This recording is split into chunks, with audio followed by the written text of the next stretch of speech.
Smart Kesavan ஒருத்தர் போட்டிருக்காங்க, ரித்தீஷன் போட்டிருக்காங்க. இவங்க தான் வந்து தலைவர் உதயநிதி தம்பிக்கு ரைட்டு லெஃப்டாக இருக்கிறவங்க. அதிமுக ஆட்சி காலத்திலேயே இந்த டாஸ்மாக்ல இவங்க கோல் வச்சுக்கிட்டு இருந்தாங்க அப்படிங்கிறீங்க. நாட் ஒன்லி டாஸ்மாக், டிஏபிஆரில் இன்றைக்கி அப்லோட் பண்ணுறாங்கன்னு வச்சிங்களேன், டெண்டர் நோட்டிஃபிகேஷன் அது அப்படியே இவங்களுக்கு வரும். டெக்னாலஜி யூஸ் பண்ணி அதில் மிகப்பெரிய சொல்லாட்கள் முழுக்க முழுக்க சின்னவரோட கண்ட்ரோலில் இருக்கிறாங்க.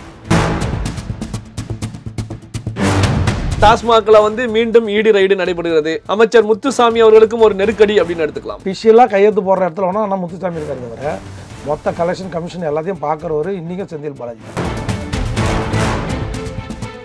மொட்டை கையெழுத்து போடுவார், அவங்க சொன்னால் கையெழுத்து போடுவார். நீ கை நீட்டி பணம் வாங்குறதுல எதுவும் பண்ணுறது அது நல்லா தெரிஞ்ச விஷயம். அரவிந்த் கெஜ்ரிவாலை எப்படி டார்கெட் பண்ணாங்களோ, மணிச்சோடியாவை எப்படி டார்கெட் பண்ணாங்களோ அதே பாலிசி தான். இவங்க தான் போர்ட்ஃபோலியோ பாதி பிரிச்சுட்டாங்களே. யார் தம்பி உதயநிதியும் பாதி மந்திரி இவர் கையில், மிச்சம் பாதி மந்திரி மாப்பிள்ளை கையில். அதில் செந்தில் பாலாஜி மட்டும் விதிவிலக்கு, டைரெக்டாக குடும்பத்துக்குள்ளேயே. அது வந்து இந்த 34 மந்திரி கொடுக்குற காசு தொகையை விட அவர் கொடுக்குற தொகை அதை விட ஜாஸ்தி. தூர்வாரியே பழக்கப்பட்டோம். ஏன்னா 4 வருஷத்துக்கு ஒரு வாட்டி கண்டிப்பாக மழை பெய்யும். ஆட்சி வரதுக்குள்ளே மழை மூடிடும். அதை போய் கணக்கு எடுக்க முடியாது. மழை வந்துச்சு அடிச்சு போச்சு, கணக்கே எடுக்க முடியாத ஒரு துறை எதிரானா அந்த தூர்வார துறை தான். எப்போ தண்ணி கடலுக்கு போவோம், தோகரை ஈக்காடுதாங்களுக்கு இங்கே கலைமங்கலேருந்து வெட்டி விட்டா இந்த ஆற்றுல விட்டா தானாக போகும்போது கடலுக்கு. இதுக்கு எதுக்கு இங்கேருந்து தனியாக கடலுக்கு எடுத்து போகணும் தண்ணியை? நீங்கள் இந்த அறிவிச்சு யாரெல்லாம் இந்த மாதிரி ஐடியா கொடுத்தா மக்களோட வரி பணத்தை வந்து சூறையாடிட்டு இருக்கிறாங்க.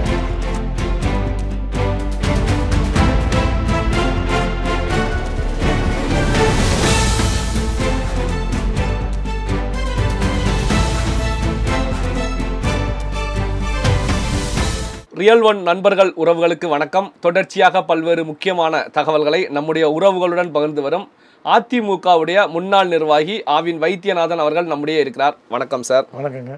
தமிழகத்தில் வந்து ஈடியை பொறுத்த வரைக்கும் இந்த டாஸ்மாக் விவகாரம் சம்பந்தப்பட்ட விஷயத்தில் டாஸ்மாகுடைய மேலாண் இயக்குனர் விசாகன் உள்ளிட்ட வீடுகள் பல்வேறு இடங்களில் ரெய்டு நடைபெற்று இருக்கு. இதில் கவனிக்கப்பட வேண்டிய விஷயம் என்ன அப்படின்னா, டாஸ்மாகுடைய மேலாண் இயக்குனர் விசாகன் மற்றும் அவரது மனைவியை வந்து ஈடி தன்னுடைய அலுவலகத்துக்கு அழைத்து சென்று அங்கு விசாரணை மேற்கொண்டிருக்காங்க. இப்படியான சூழ்நிலையில் தான் விசாகன் எந்த நேரத்தில் வேண்டுமானாலும் கைது செய்யப்படலாம் அப்படிங்கிற செய்திகளும் வந்துட்டு இருக்கு. இந்த ஈடி ரைடு எப்படி பார்க்குறீங்க? நீங்கள் ஐஏஎஸ் அதிகாரின்றனால விசாகனை மட்டும் பார்க்குறீங்க.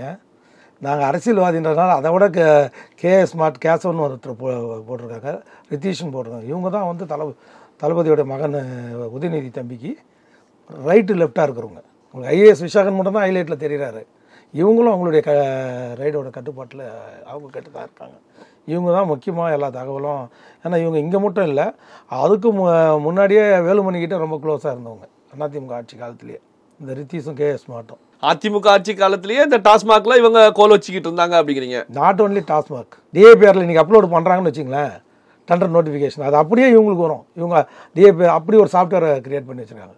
இவங்க தான் இந்த கான்ட்ராக்ட் யாருக்கு, இந்த கான்ட்ராக்ட் யாருக்குன்றது முடிவு பண்ணுறது ஸ்மார்ட்டும் ரித்தீஷ். அவங்க தான் மொத்தம் அந்த பஸ்ஸுலேருந்து சிசிடிவி போடுறதுலேருந்து மொத்த கான்ட்ராக்ட் தமிழ்நாட்டில் 90% கான்ட்ராக்ட் அவங்க மூலியமாக தான் த்ரூ ஆகுது. இது எல்லாருக்கும் தெரிஞ்ச உண்மை தான். நாங்கள் பயப்படுறது அங்கே தான். ஐஏஎஸ் ஆஃபீஸருங்க அவங்களுக்கு லாபி இருக்குது, வெளில போயிடுவாங்க. பட் இந்த பசங்க சின்ன பசங்க. இப்போ இவங்க ரதீஷ் உள்ளிட்ட இவர்களுடைய இல்லங்கள்லையும் அந்த ஈடி ரைடு போய்கிட்டு இருக்கு.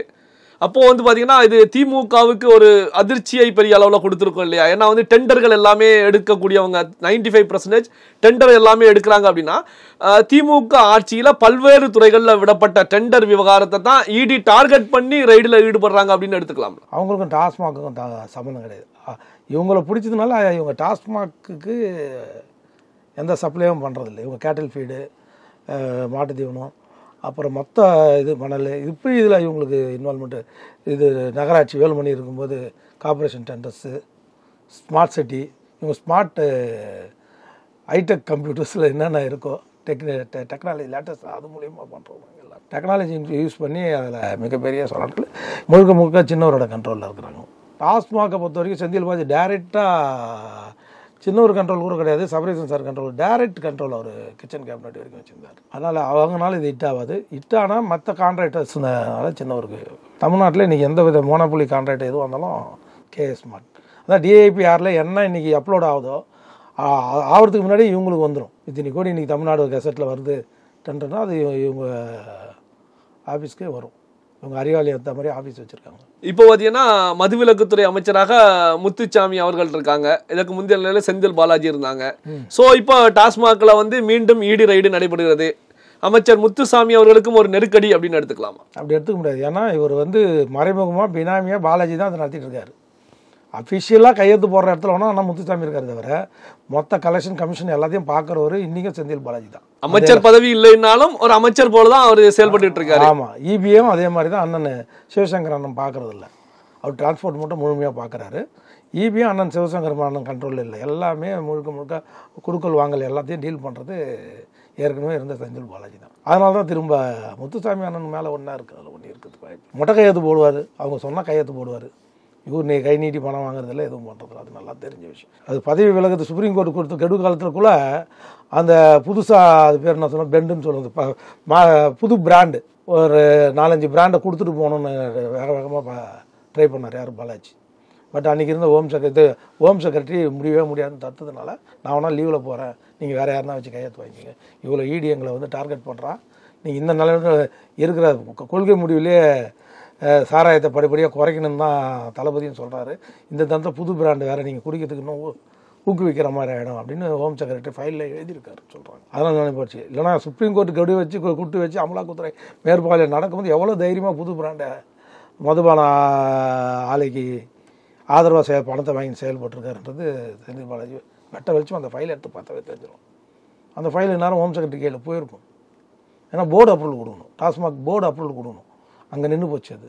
அதில் டாஸ்மாக் செக்ரட்டரி யாருன்னா ஹோம் செக்ரட்டரி தான். இப்போ பார்த்தீங்கன்னா இப்போ இடி ரைடு நடைபெற்றுட்டு இருக்கும்போதே பல்வேறு பத்திரிகையாளர்களை பொறுத்த வரைக்கும் முதல்வர் குடும்பம் வரைக்கும் இடி நெருங்கி விட்டது, எந்த நிமிஷத்தில் வேண்டுமென்றாலும் எதிர்விடக்கூடிய நாட்களில் வந்து ஸோ இடியுடைய பார்வை முதல்வர் குடும்பம் வரைக்கும் கூட செல்வதற்கான வாய்ப்புகள் இருக்கிறது அப்படிங்கிற செய்திகளை கருத்துக்களை முன் வச்சு அவங்க செந்தில் பாலாஜியை டார்கெட் பண்ணுறதோ இதெல்லாம் இல்லை. அவங்க எப்படி அரவிந்த் கெஜ்ரிவாலை எப்படி டார்கெட் பண்ணாங்களோ, மணிச்சோடியாவை எப்படி டார்கெட் பண்ணாங்களோ அதே பாலிசி தான் இங்கே தெலுங்கானாவில் கவிதாவை எப்படி டார்கெட் பண்ணாங்களோ அந்த குடும்பத்தில் தானே மேட்ரு ஒன்று தான். இங்கே உதயநிதியை டார்கெட் பண்ண போகிறாங்க, மாப்பிள்ளை சபரீசனை டார்கெட் பண்ண போகிறாங்க. முதல்வர்கிட்ட வரைக்கும் போகாது. ஏன்னா அவர் எதுலையுமே கை நீட்டி வாங்குறது இல்லையா, இங்கேயே நின்றுடும் 2 பேரில். இவங்க தான் போர்ட்ஃபோலியோ பாதி பிரிச்சுட்டாங்களே. யார் தம்பி உதயநிதியும் பாதி மந்திரி இவர் கையில், மிச்சம் பாதி மந்திரி மாப்பிள்ளை கையில். அதில் செந்தில் பாலாஜி மட்டும் விதிவிலக்கு, டைரெக்டாக குடும்பத்துக்குள்ளேயே. இவங்க 2 பேரும் இல்லாத அது வந்து இந்த 34 மந்திரி கொடுக்குற காசு தொகையை விட அவர் கொடுக்குற தொகை அதை விட ஜாஸ்தி. ஒரு ஆளாக இருந்து சிங்கிளாக இருந்து 34 அமைச்சர்களால் முடியாத விஷயத்த ஒரு அமைச்சராக இருந்து செந்தில் பாலாஜி அவர்கள் பண்ணி கொடுத்துட்டு இருக்காங்க. அதை போட்டு கொடுத்ததே யார்? அதனால இவங்களால கொடுக்க முடியல. ஊரகம் நகராட்சி மந்திரியாக இருக்கார்ல, நகராட்சித்துறை மந்திரியாக அண்ணன் KN நேரு அவர் தான் பெரிய டிபார்ட்மெண்ட்டே வச்சுருக்காரு, உள்ளாட்சித்துறை அமைச்சர். 4500 கோடி போட்டார் இன்னும். ஆனால் எதிர்கட்சி தலைவர் ரொம்ப விஷயம் என்னன்னா 4500 கோடி போட்டது எங்கடா போச்சு, இன்னும் தண்ணி போகல கடலுக்கு.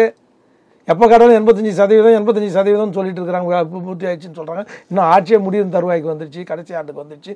இன்னும் அதை எந்த இடத்துலையும் தண்ணிக்கு போய் கடலில் போய் சேரலையேன்னு ஒருத்தவங்க கூட கேள்வி கேட்க மாட்டாங்க.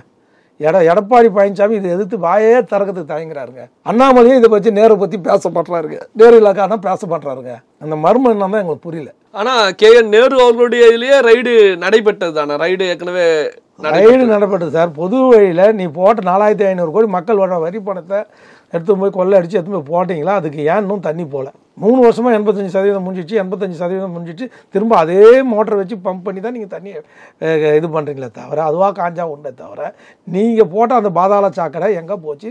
ஒரு இடத்துலையும் கம்ப்ளீட் ஆகலை அந்த ஒர்க்கு. திமுக ஆட்சிக்கு வரும்போதெல்லாம் முதல்ல குளத்தை தூர் வாருவாங்க, அதுக்கப்புறம் ஏரியை தூர் வாருவாங்க, அதுக்கப்புறம் ஆறை தூர் வாருவாங்க, அதுக்கப்புறம் கடலையே தூர்வாங்க. சேது சமுத்திரத்துக்கு போனாங்க இவங்க தூர்வாரி. ஏன்னா அதுக்கு அந்த அதில் பெரிய இதை வச்சுக்கிறாங்கன்னா திமுக ஆட்சியில் இந்த தூர்வாரியே பழக்கப்பட்டோம். ஏன்னா 4 வருஷத்துக்கு ஒரு வாட்டி கண்டிப்பாக மழை பெய்யும், ஆட்சி வரதுக்குள்ளே மழை மூடிடும், அதை போய் கணக்கு எடுக்க முடியாது.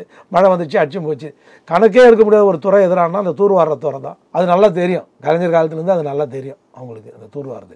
ஐயா எடப்பாடி ஏன் அந்த 4500 கோடி நேரு ஒதுக்குனாரு, ஸ்மார்ட் சிட்டிக்கு ஒதுக்குனாங்களே, அந்த பணம்லாம் என்ன ஆச்சு? ஏன் ஒர்க்கு கம்ப்ளீட் ஆகலை? சென்னையில் ஒரு இடத்துல கூட தண்ணி ஏன் போகல? மழை பெஞ்சா திரும்ப மோட்டார் வச்சு ஏன் பம்ப் பண்ணுறீங்க?